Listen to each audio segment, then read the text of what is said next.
Ketegangan meningkat, 30.000 pasukan NATO di perbatasan barat Rusia. Moskow kirim 9.000 tentara dan 170 tank.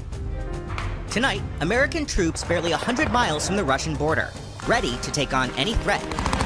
Running through drills in Latvia alongside NATO allies, preparing for a range of battlefield scenarios. I never thought I'd be able to train with the NATO allies like this. It's a decades-old mission with fresh purpose.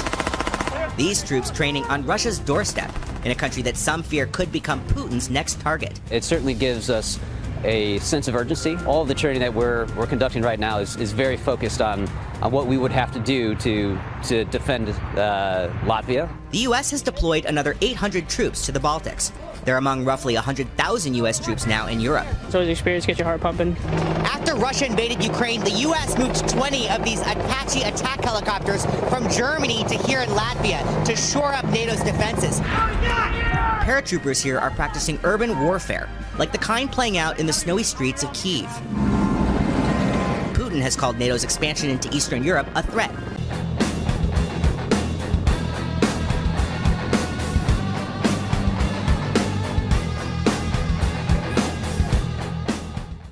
Moskow dan Minsk merasa terancam dengan keberadaan pasukan NATO yang jumlahnya kini mencapai 30.000 di perbatasan barat Rusia.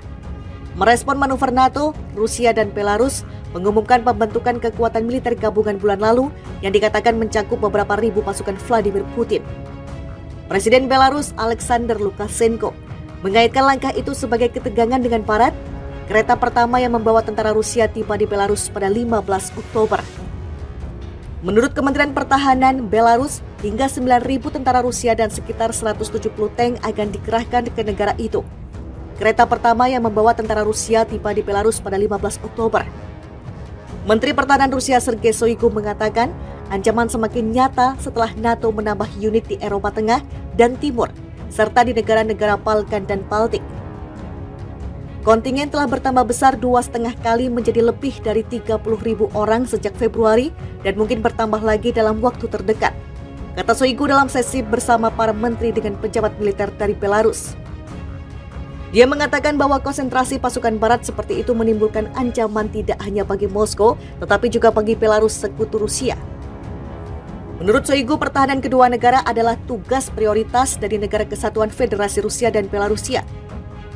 Tujuan utama Barat dalam konfrontasinya dengan Rusia adalah untuk menghancurkan ekonominya, potensi militernya, dan menghilangkan kemampuannya untuk melakukan kebijakan luar negeri yang independen, kata Shoigu yang dikutip RT.com.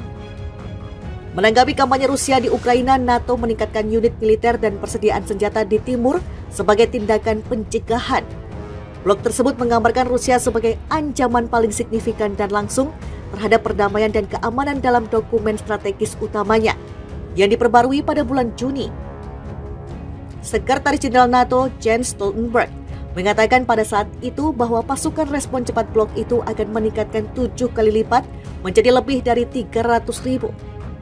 Blok tersebut juga setuju untuk membentuk 4 kelompok tempur ukuran batalion baru di Slovakia, Hungaria, Rumania, Bulgaria, selain di Polandia, Lituania, Latvia, dan Estonia.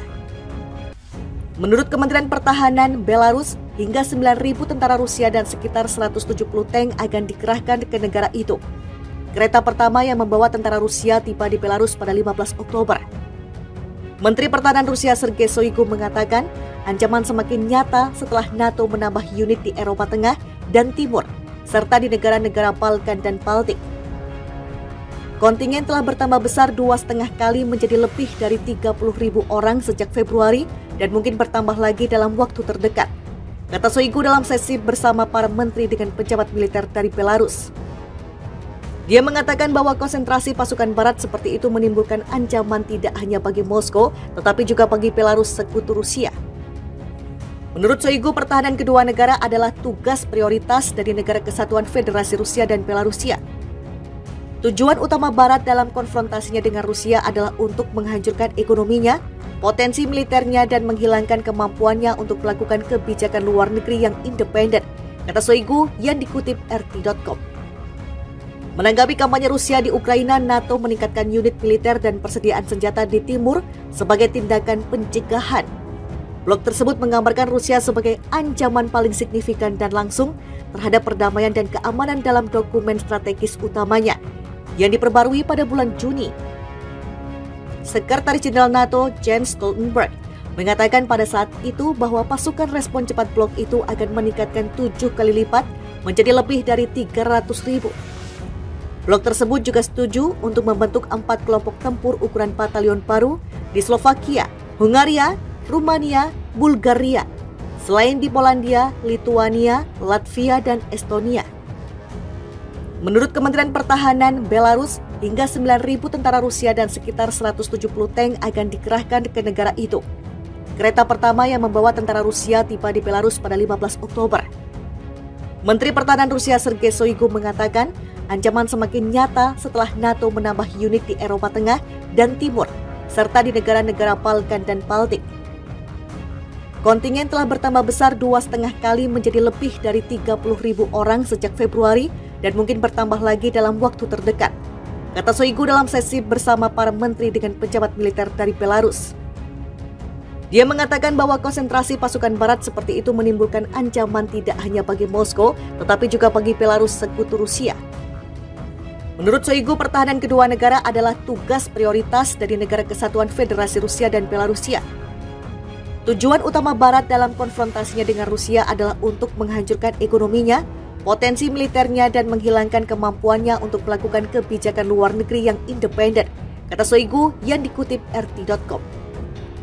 Menanggapi kampanye Rusia di Ukraina, NATO meningkatkan unit militer dan persediaan senjata di timur sebagai tindakan pencegahan.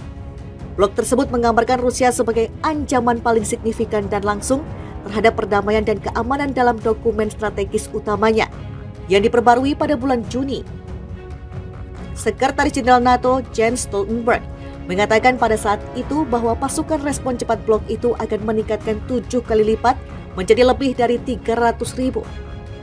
Blok tersebut juga setuju untuk membentuk 4 kelompok tempur ukuran batalion baru di Slovakia, Hungaria, Rumania, Bulgaria, selain di Polandia, Lituania, Latvia, dan Estonia. Menurut Kementerian Pertahanan Belarus, hingga 9.000 tentara Rusia dan sekitar 170 tank akan dikerahkan ke negara itu. Kereta pertama yang membawa tentara Rusia tiba di Belarus pada 15 Oktober. Menteri Pertahanan Rusia Sergei Shoigu mengatakan ancaman semakin nyata setelah NATO menambah unit di Eropa Tengah dan Timur, serta di negara-negara Balkan dan Baltik. Kontingen telah bertambah besar 2,5 kali menjadi lebih dari 30.000 orang sejak Februari dan mungkin bertambah lagi dalam waktu terdekat, kata Shoigu dalam sesi bersama para menteri dengan pejabat militer dari Belarus.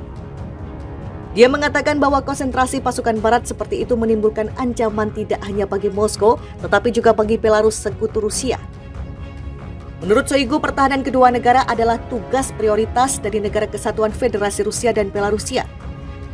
Tujuan utama Barat dalam konfrontasinya dengan Rusia adalah untuk menghancurkan ekonominya, potensi militernya, dan menghilangkan kemampuannya untuk melakukan kebijakan luar negeri yang independen, kata Shoigu yang dikutip RT.com.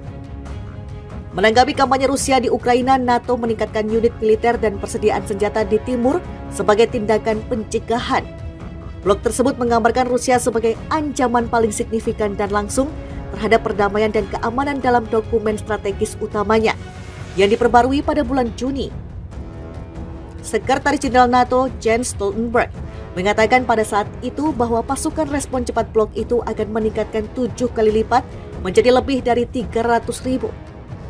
Blok tersebut juga setuju untuk membentuk 4 kelompok tempur ukuran batalion baru di Slovakia, Hungaria, Rumania, Bulgaria, selain di Polandia, Lituania, Latvia, dan Estonia.